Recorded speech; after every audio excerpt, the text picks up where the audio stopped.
এই দুনিয়ার পুরো জীবনটা এটা হচ্ছে লালসাময় একটা জীবন, লোভ, মরিচিকা, মায়াজাল।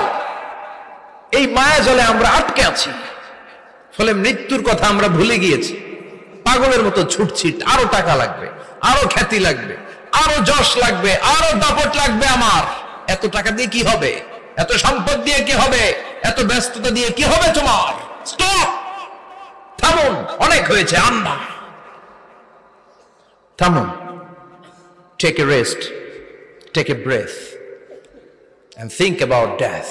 Think that you have to go back to your Lord.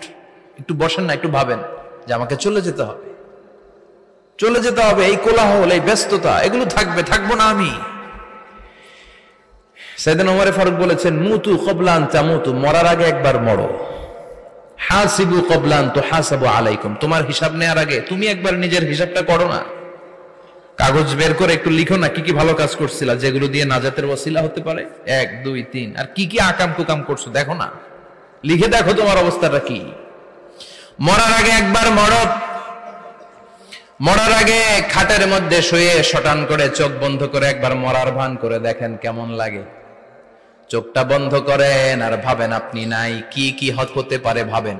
আপনার ছেলে মেয়েরা কান্না জুড়ে দিবে, আপনার প্রাণের স্ত্রী বিলাপ শুরু করে দিবে, বন্ধু বান্ধবের চিৎকার আর মাতম, স্থানীয় এলাকার মসজিদে ঘোষণা, অমুক এলাকার নিবাসী অমুক ভাই অমুকের ছেলে অমুক দুনিয়ায় নাই।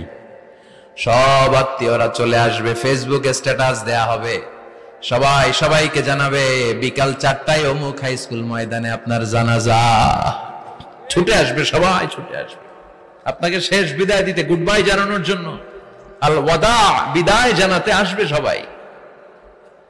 4 তাকবীর দিয়ে আপনার জানাজা হবে, অশ্রুসিক্ত জানাজায় আপনার বিদায় হবে। কাঠের খাটিয়ার মধ্যে করে কাঁধে তুলে আপনার কবরে নেওয়া হবে, আগে থেকে খুঁড়ে রাখা কবরটার মধ্যে আপনারে বিছিয়ে দেয়া হবে, বাঁশের কচি দিয়ে তার উপরে মাটির চাপা দিয়ে সব চলে যাবে। ভাবেন না একবার চোখ বন্ধ করে, this is the circle of life, this is the nature of life. এটা সবার হবে, আমার হবে, আপনার হবে। এত মায়া, এত ভালোবাসা কই যাবে? কেউ থাকবে না, সবাই আপনার অন্ধকার কবরে রেখে দিয়ে চলে আসবে। উপরে বাঁশের কঞ্চি, তার উপরে মাটির চাপা, অন্ধকার আর অন্ধকার। এই অন্ধকার যেন শেষ হতে চায় না, শুধুই অন্ধকার, ঠিক কিনা? এজন্য আমাদের চলে যেতে হবে। দাদা গেল, চাচা গেল, মামা গেল, আমাদেরকেও যেতে হবে, জোরে কোন ঠিক কিনা? একদিন মাটির ভেতরে হবে ঘরে মন আমার, কেন বন্ধ দালান ঘর, প্রাণ পাখি উড়ে যাবে পিঞ্জর ছেড়ে।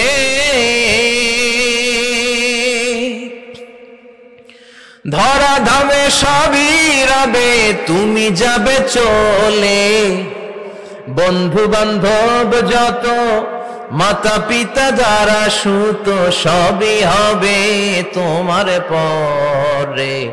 মন আমার কেন বন্ধ দালান ঘর, একদিন মাটির ভেতরে হবে ঘরে মন আমার, কেন বন্ধ দালান ঘর, ঠিক কিনা? সব করে থাকবে, চলে যেতে হবে আমাদেরকে। এজন্য আখিরাতের কথা যেন আমাদের স্মরণ হয়। বিশ্বনবী বলতেন, নাহাইতুকুম আন জিয়ারাতিল কুবুর, আমি তোমাদেরকে কবর জিয়ারত করতে আগে নিষেধ করতাম, কিন্তু এখন নিষেধাজ্ঞা প্রত্যাহার করে নিলাম। এখন সব সময় তোমরা কবরের সামনে যাবা আর জিয়ারত করবা। কবরস্থানে জানতো বড়ুয়া কৃষ্ণপুরের এই গ্রামের কবরস্থান আছে কোন দিকে? পূর্ব দিকে আছে, গোখরার জলের ওদিকে। যান আপনারা, একটু যাবেন, একটু গেলে আখিরাতের কথাটা স্মরণ হবে। ওখানে ছোট শিশুরা শুয়ে আছে, কিশোর যুবকরা আছে, আপনার মতো তাগড়া যুবক মুরব্বীরা আছে। এরা এই এলাকায় থাকতো, এরা আকাশ থেকে নেমে আসে না, এই এলাকার সন্তান, আজ নাই। একটা সার্টেন পিরিয়ড শেষে আপনিও থাকবেন না। This is the nature of life, this is the circle of life. ছোট্ট শিশু হয়ে এসেছিলেন, শৈশব, কৈশোর, যৌবন, প্রৌঢ়ত্ব। আগে ছিলেন সিঙ্গেল, বিয়ে করে হয়ে গেলেন ডবল। এরপরে আল্লাহ আপনাকে একটা মেয়ে দিল, এরপরে মেয়েকে বিয়ে দিয়ে শ্বশুর হলেন, এরপরে ওই মেয়ের ঘরে সন্তান হতে নানা হলেন। আর কতদিন? অনেক দিন হলো তো, অনেক লম্বা সময় পেয়েছেন আপনি। Think about death. এবার যাওয়ার কথা ভাবেন। আখিরাতের সামানের কথা ভাবেন, ফিরে যেতে হবে। কি শক্তিশালী যুবক, বার্ধক্য চলে আসলে লাঠি ছাড়া চলতে পারে না। কুচকুচে কালো দাড়ি সাদা হয়ে যায়, দাড়ির শুভ্রতা, বয়সের ভার, রং ধরা যৌবন জং ধরে শেষ, ঠিক কিনা? This is the circle of life.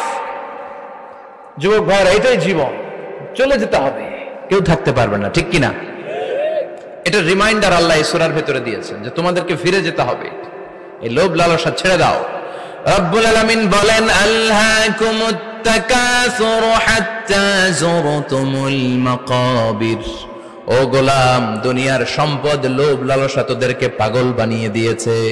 এই লোভ পাগলামি কোনোদিন তোদের থামবে না যতদিন না তোরা কবরে ঢুকবি, ঠিক কিনা? কার কথা?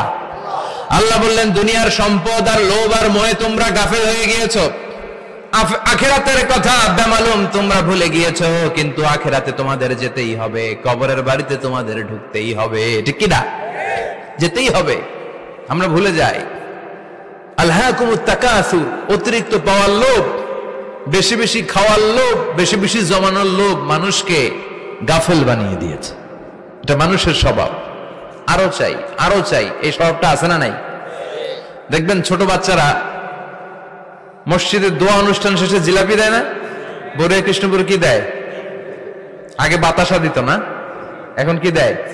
জিলাপি দেয়, মিষ্টি দেয়। তো মসজিদের 2-3 গেট থেকে যদি দেয়, ছোট বাচ্চারা দেখবেন এদিক দিয়ে কয়েকটা নিয়ে আবার ওই গেটে লাইন ধরে। ওর হাত হলো ছোট হাত, ওর হাত ভর্তি জিলাপি, আর নেওয়ার জায়গা না, এরপর আরেক জায়গায় লাইন ধরছে, আরো লাগবে আরো লাগবে, এই আরো আরো আরো চাই, এই স্বভাবটাই মানুষকে কুড়ে কুড়ে শেষ করে দিয়েছে।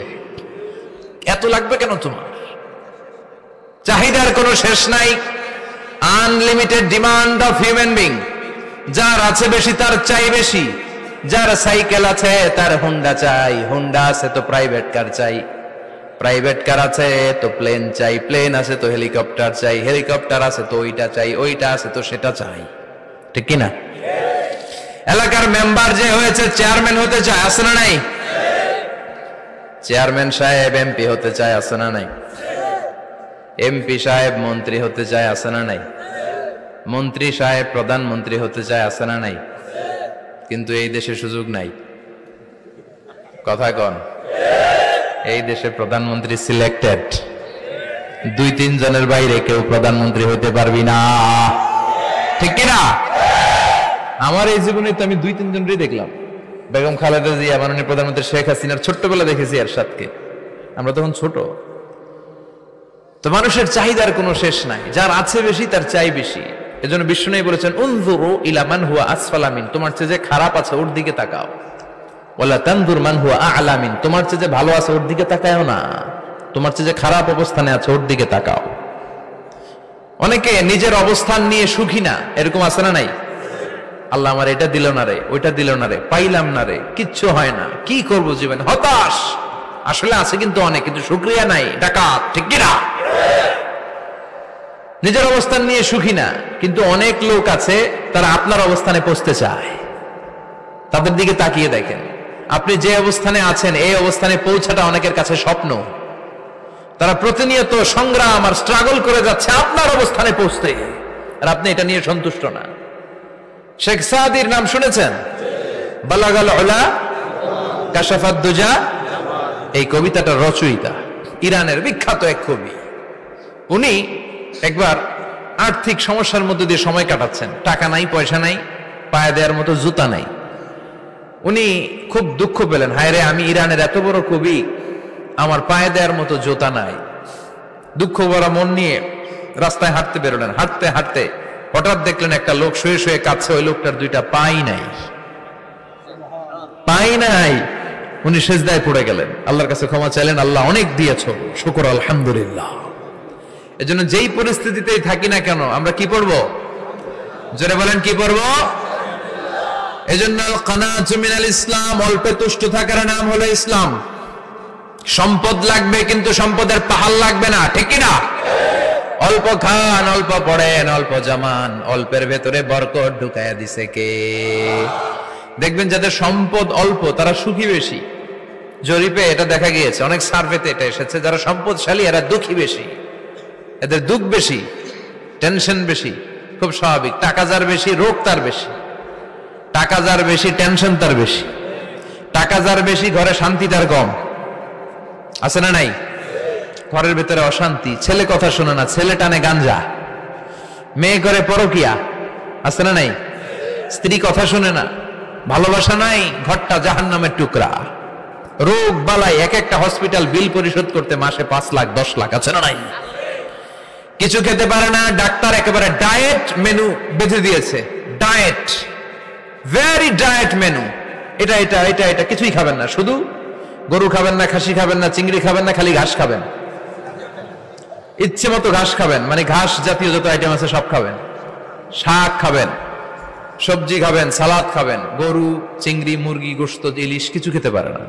তাহলে রোগ বেশি, খাওয়ার মজা নাই, ঘরে সাংসারিক শান্তি নাই, খালি ব্যারাম আর ব্যারাম। ঠিক কিনা? কিন্তু সম্পদের পাহাড় ঘটেছে। আর অল্প যারা খায়, অল্প পড়ে, রিক্সাওয়ালা, কুলিওয়ালা, অল্প বেতনের চাকরি, কিন্তু হক হালালি মেনে চলে, দেখবেন শান্তি আছে অনেক। হ্যাঁ, বাসা ভাড়া দেয়, ফ্যামিলি চালায়, বাচ্চাদের স্কুল বিল, এরপরও মাস শেষে 1-2 হাজার টাকা হাতে থেকে যায়। আর ওর প্রতি মাসে 10 কোটি টাকা ইনকাম, তারপরও ব্যাংকের ঋণ আছে না নাই? সুখ কারে বলে? কিভাবে আপনি সুখকে ডিফাইন করবেন? সুখ তো টাকায় কিনা যায় না। শান্তি টাকা দিয়ে হয় না, শান্তি দেওয়ার মালিক কে? শান্তি আছে অল্প খেয়ে শুকর করার মধ্যে, শান্তি আছে আলহামদুলিল্লাহর মধ্যে। চিল্লায় বলেন ঠিক কিনা? এজন্য অল্প খাবো, অল্প পড়বো, অল্প জামাবো, অল্পের ভেতরে বরকত দিয়েছে কে? দেখেন, ধনী ভাইরা খেতে পারে না, কিন্তু রিক্সাওয়ালার কি সমস্যা হয়?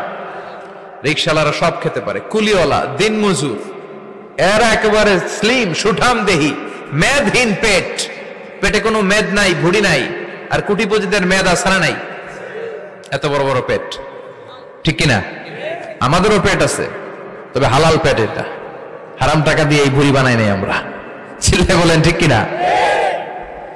রিক্সাওয়ালা, কুলিওয়ালা নিজেও নামাজ পড়ে, বউও নামাজ পড়ে, বাচ্চাটাও নামাজ পড়ে, রিক্সা চালায় আর জিকির করে লা ইলাহা